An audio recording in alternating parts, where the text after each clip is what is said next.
Sa ilang taon na narito ang programa, isa sa ating mga palagi ang paksa ang mga ospital. Ngayong buwan ng Agosto ang National Hospital Week. Ang mga impormasyon dito, tatalakayin natin sa kabanata ngayong gabi. Mahalaga para sa fulfillment ng ating mga tasks ang ating paningin. Kaya naman isinusulong ng kagawaran ang pag-alaga dito. Tumutok dahil ang ilang katanungan tungkol sa Sight Saving Month, bibigyan kasagutan sa ilang saglit lang. Ako po si Doc Ish Pargas. At ako naman ang inyong athlete nurse, Janice Lagman.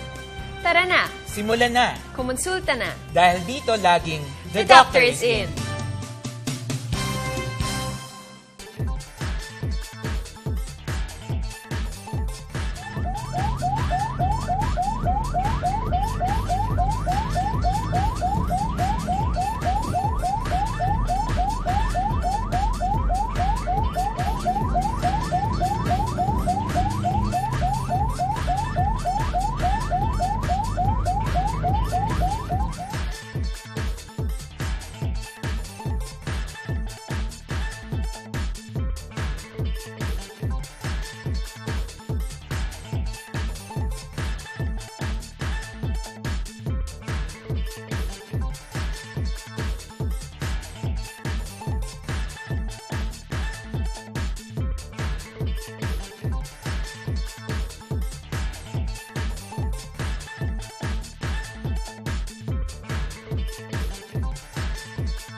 Nandito na naman po tayo sa Doc Pakisagot. So Doc, ang tanong ko ay, sakaling may ma-diagnose na eye problem sa isang tao, lahat ba ng maaaring problema sa mata ay saklaw ng PhilHealth? Sinasaklaw natin lahat ng mga sakit na makikita, no, para lalong-lalo sa ating mata, lalong-lalo na kung ito'y kinakailangang operahan. Meron lang tayo dyan na ilang mga limitasyon, lalo na pagdating sa mga operasyon ng laser or iba pang pagkakasakit sa mata. At itong lahat ng ito maganda. Sa ngayon po ang PhilHealth, meron na tayong tinatawag na case rate engine sa ating website. Dito po, itatype nyo lang yung sakit, lalo na kung ito sa mata or kung kahit anong sakit. Itatype nyo yon kung anong sakit, lalabas na po doon kung magkano yung pakete na makukuha sa PhilHealth. So, hindi lang ito para sa sa ating sakit sa mata or operasyon. Sa lahat ng sakit. So, kung halimbawa, yung ating mga miyembro ma-diagnose na merong katarata, although alam nila na 16,000 yung package nito, yun sa mga hindi nakakaalam, i-type lang nila yung cataract doon sa ating search engine sa website, lalabas na doon kung magkano. So, malalaman din natin dito kung may mga pagkakasakit or operasyon na maaring hindi natin mabayadan. Pero depende po ba yan sa edad ng tao or may ganun bang klaseng limitation? Katulad ng katarata, kalimitan yan ay sa pagkakaedad na, no? Pero meron din pong mga nagkakaroon ng katarata ng mga bata pa. Rare naman. Oo, lalong-lalo na meron tinatawag na congenital cataract. Meron namang mga katarata because of accident ay nagkakaroon, traumatic cataract, na pwedeng mangyari sa kahit anong edad. No? So, yan ay nababayadan din po natin at kung maoperahan, babayadan pa rin po natin. Salamat, Doc Ish. Huwag po kayong aalis, magbabalik po ang The Doctor's In.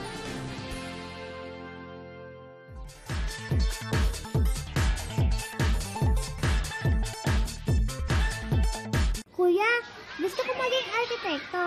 Ako, piloto. Panatiliing maayos at ligtas ang kalusugan ng kabataang Pilipino. Ilayo sila sa nakamamatay na sakit sa tigdas, German measles, tetano at diphtheria. Makiisa sa gaganaping libreng bakuna para sa lahat ng grade 1 at grade 7 sa mga pampublikong paaralan ngayong Agosto. Mga magulang or guardian, lagdaan ang consent form, libre, mabisa at ligtas para sa mga bata. Sa tuwid na daan, kalusugang tuloy-tuloy para sa pamilyang Pinoy.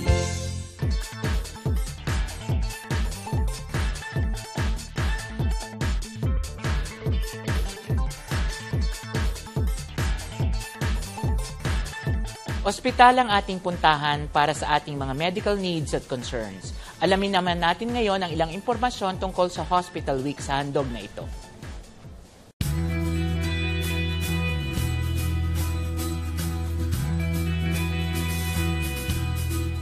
Sa usaping pangkalusugan, ang DOH o Department of Health ang nangunguna. bahagi ng kanilang efforts para alagaan ang kalusugan ng bayan.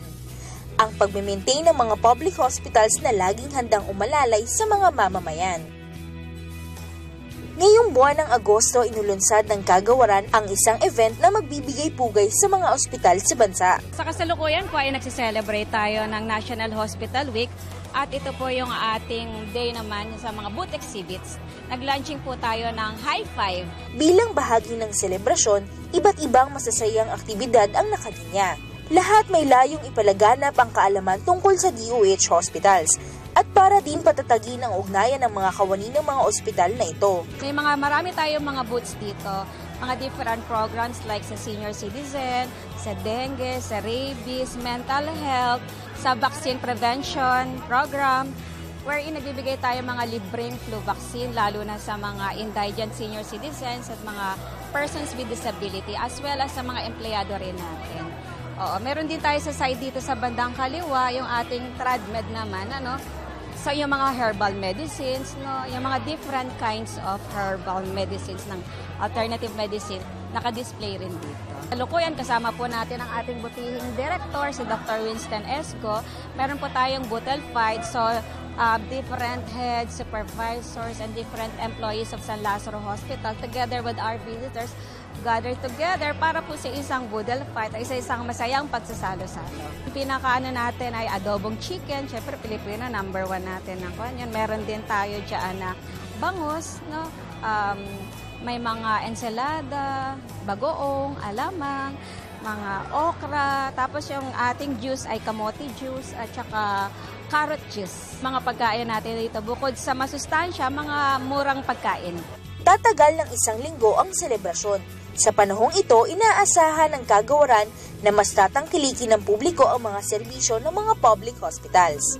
Mag-start actually ang National Hospital Week ng October 6, where yun ang opening and launching natin. Lahat ng mga DOH retired hospitals, we gather together sa Marikina, sa Amang Rodriguez para together with our Secretary Garin, for the welcome remarks.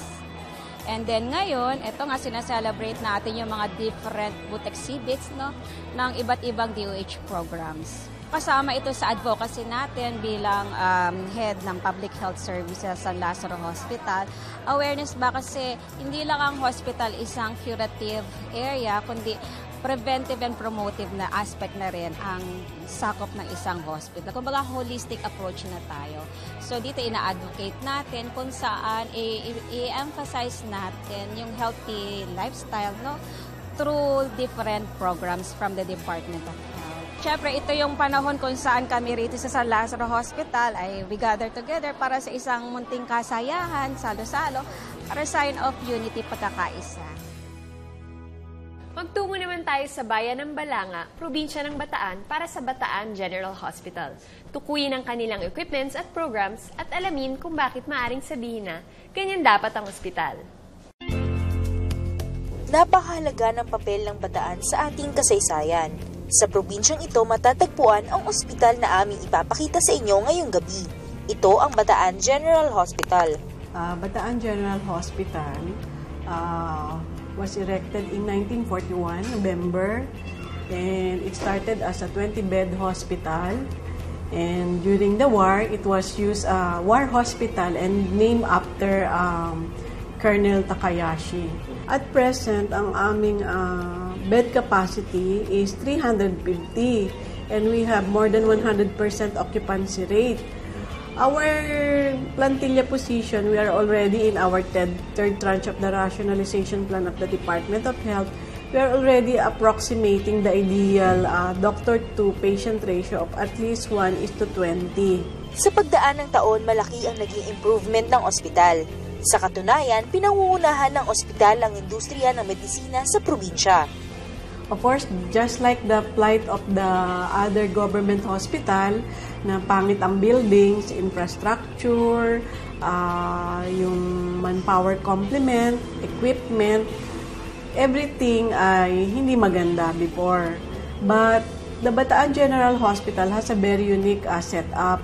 It has a partnership with the local government, the province, wherein it entered into a memorandum of agreement with the Department of Health na kung saan inu-augment ng Province of Bataan yung aming budget. Because of that partnership between the province and the Department of Health, everything has changed from a dilapidated building, na tayo itong 3 buildings with 3 stories. Kasama sa improvement ang pagkakaroon ng ospital ng mga kagamitan na makakatulong sa kanilang serbisyo. Ang ating emergency room, just like I have told you, we put in place yung triaging system. Kasi ISO certified na kami, isa yun sa unang tinitingnan, what is your capacity to offer or to admit patients in urgent cases ng mga health needs. Competent yung mga doctors na naka-hire natin, meron tayong immediate mga defibrillator, anything needed, emergency ng mga patient ay in place na. We have 12 cubicles in our emergency room. Each cubicle is equipped with the basic emergency equipment needed for a patient needing urgent attendance. What we are capable is yung CT scan. Meron na kami niya na 16-slice CT scan. Bataan General Hospital, iyan yung aming isa sa maging vision, maging first maternal childcare specialty center, wherein the leading cause kasi ng admission namin is more on deliveries of mothers. So, we might as well specialize on that. Sa ngayon, ang aming NICU, we're able to purchase 6 incubators, 2 CPAPs, and yung mga equipment needed by newborn needing special care. At sa improvement ng facilities, marami ring services ang maaaring i-offer sa kanilang mga pasyente. Just like other DOH hospitals, we cater to family planning program, eye surgery, cataract, at kung ano lang yung prescribed ng PhilHealth sa case rate, we attend to that. We see to it yung no balance billing program is strictly implemented. So ang pasyente, if they are sponsored patients ng PhilHealth, we see to it na wala silang out-of-pocket expenses. Our hospital is a departmentalized hospital. May surgery, medical, pediatrics, and OB na attended by specialist doctors. So, general hospital ito na kung saan, kung kailangan mo maoperahan, we can attend to that. Kailangan mo mga OB-GYN services, meron din kami doon, pediatric as well as medical or for the geriatric group. Yan yung aming kinikater. Dahil patuloy ang efforts ng ospital para sa improvement ng kanilang facility, seryoso ang ospital pagdating sa patient feedback at syempre ilang parangal na din ang kanilang tinanggap bilang pagkilala sa kanilang serbisyo. Bataan General Hospital is one of the level 2 hospital awarded with the International Standard Certification, ISO certification on quality management systems. We see to it na kung may concern ng mga pasyente, mga bantay, watchers, we attend to it. Sa magandang pamunuan at di matitinag na determinasyon, patuloy ang improvements ng Bataan General Hospital. Naway patuloy ang improvement ng kanilang facilities at programs upang mas makatulong sa mga mamamayan ng Bataan. Kaya naman, maaari nating sabihin na ganyan dapat ang ospital. Ang Bataan General Hospital, isang pampublikong hospital na kung saan kami po ay nagpapatuloy na iangat ang antas at kalidad ng aming pagsiservisyo upang matugunan ang lahat ng inyong pangangailangang medikal. We see to it na maa-afford or makakayang gamitin ng ating common na mamamayan. Kami po ay comparable na ang serbisyo with what the private hospitals can offer.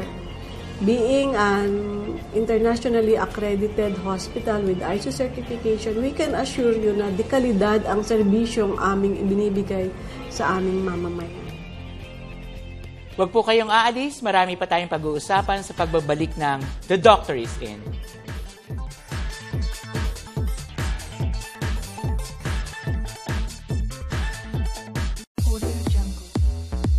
Formang-forma.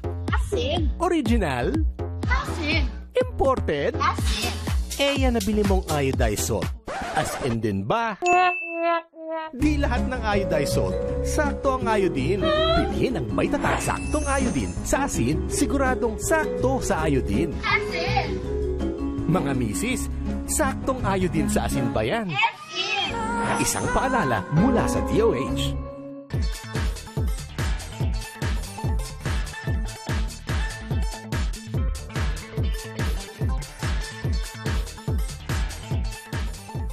Welcome back to The Doctor is In. Pinakamadalas gamitin sa 5 senses ang sense of sight. Talakayin po natin ngayon ang ilang paraan para alagaan ito at ngayon po ay pinagdidiwang actually natin sa buwan ng Agosto ang Sight Saving Month. Kasama po natin ngayon si Dr. Leo Cubillan, Director po ng Philippine Eye Research Institute. Magandang gabi po, Doctor. Thank you. Magandang gabi, Dr. How Lish. should I call you? Dr. Leo? Pwede na ba yun? Yes, Opo. Leo, pwede. Opo. At sa ngayon po, tayo nagdidiwang ng Sight Saving Month. Can you share about this Sight Saving Month? Yes, yung noong 1954, nung time ni President Magsaysay. Matagal na pala ito, no? Matagal na. Dineclare nila August as the Sight Saving Month. Okay. Para natutukan natin yung pag-alaga sa mata. At taon-taon, ipinagdiriwang talaga natin ito. Taon-taon, every August. At ngayon pong taong ito, ngayong Agosto, ano po ang mga nakalista? Meron ba tayong mga activities ngayon para sa Sight Saving Month? Meron, next week merong summit for blindness, prevention of blindness summit. At saka meron tayong walk for sight din. Pag-usapan natin, Dr. Leo, sa ating lifetime, no, pagkabata pa lang, pagkapanganak, habang tumatanda, ano ba ang mga maaaring makuhang sakit? Lalong-lalo na yung kailangan nating pangalagaan. Pasimulan natin, halimbawa, may isang pinanganak na premature. Anong maaaring sakit? Sa ganong kabata ba, meron na agad sakit sa mata na maaaring makita?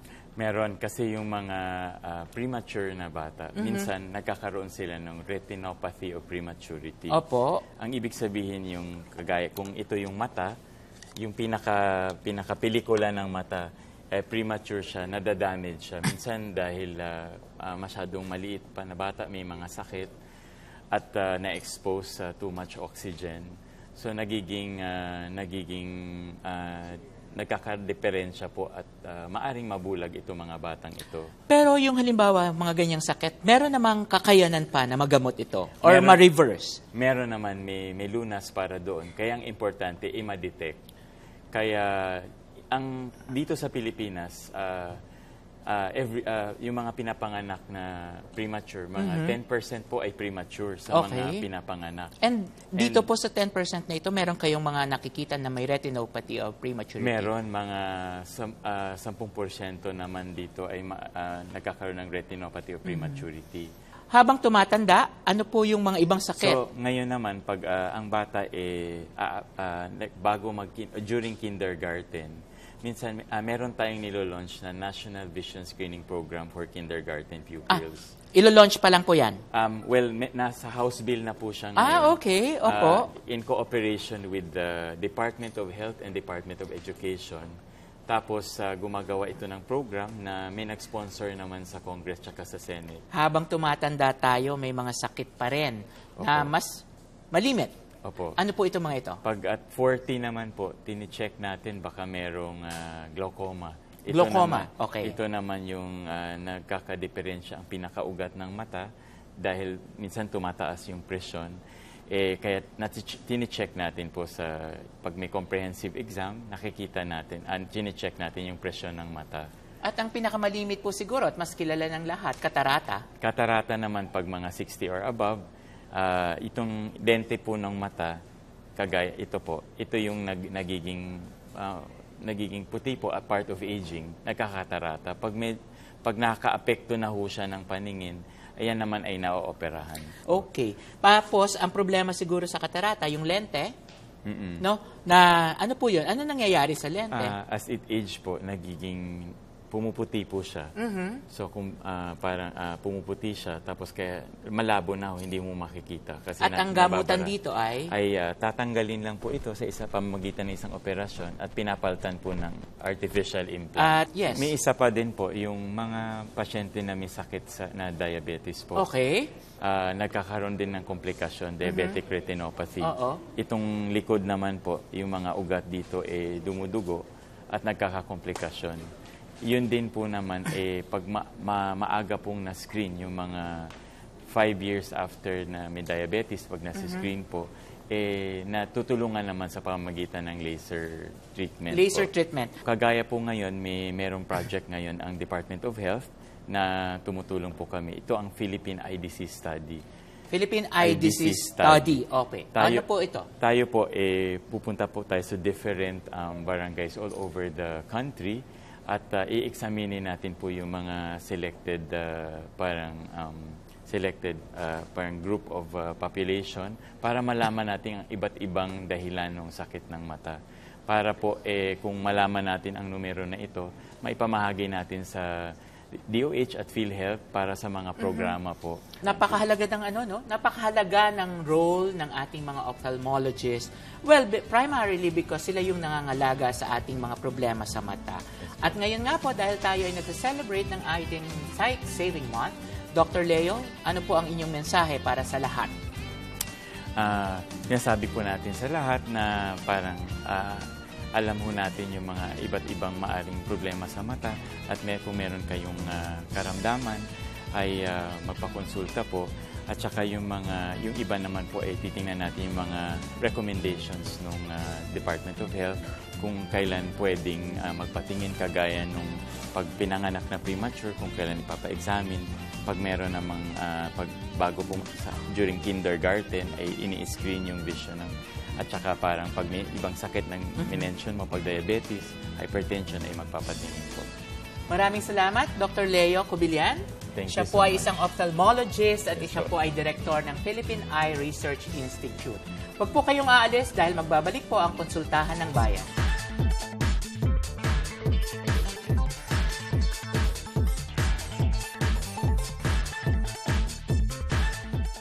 Kuya, gusto ko maging arkitekto. Ako, piloto. Panatiliing maayos at ligtas ang kalusugan ng kabataang Pilipino. Ilayo sila sa nakamamatay na sakit sa tigdas, German measles, tetano at diphtheria. Makiisa sa gaganaping libreng bakuna para sa lahat ng grade 1 at grade 7 sa mga pampublikong paaralan ngayong Agosto. Mga magulang or guardian, lagdaan ang consent form, libre, mabisa at ligtas para sa mga bata sa tuwid na daan, kalusugang tuloy-tuloy para sa pamilyang Pinoy.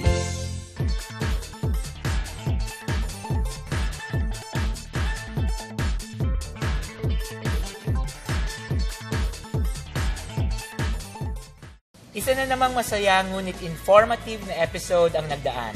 Ilan na namang usapin ang ating nabigyang linaw, sana ay marami kayong natutunan sa ating pagsasama. Ngayong Sabado at hangad namin kayong makasamang muli. Para sa ating medical at health concerns, laging maaasahan ng mga public hospitals. Kaya naman patuloy ang efforts ng Kagawaran ng Kalusugan para ma-improve ang serbisyo ng mga ito. Kung mayroon pa po kayong karagdagang katanungan o nais makipag-ugnayan hinggil sa paksa ngayon, tumawag lamang po sa 651-7800, local 2829 o bumisita po kayo sa DOH website sa www.doh.gov.ph. Ako po ang inyong lingkod, Doc Ishpargas ng Kagawaran ng Kalusugan. We would like to thank Ergo Contracts Philippines for our tables and chairs. Matatagpuan sila sa 2634 Rockefeller Street, Barangay San Isidro, Makati City. At maaari silang tawagan sa 843-1177 at bisitahin ang kanilang website www.ergocontracts.com. Ako naman ang inyong athlete nurse, Janice Lagman. Antabayanan ang susunod na edisyon ng programang ito na laging The Doctor is In!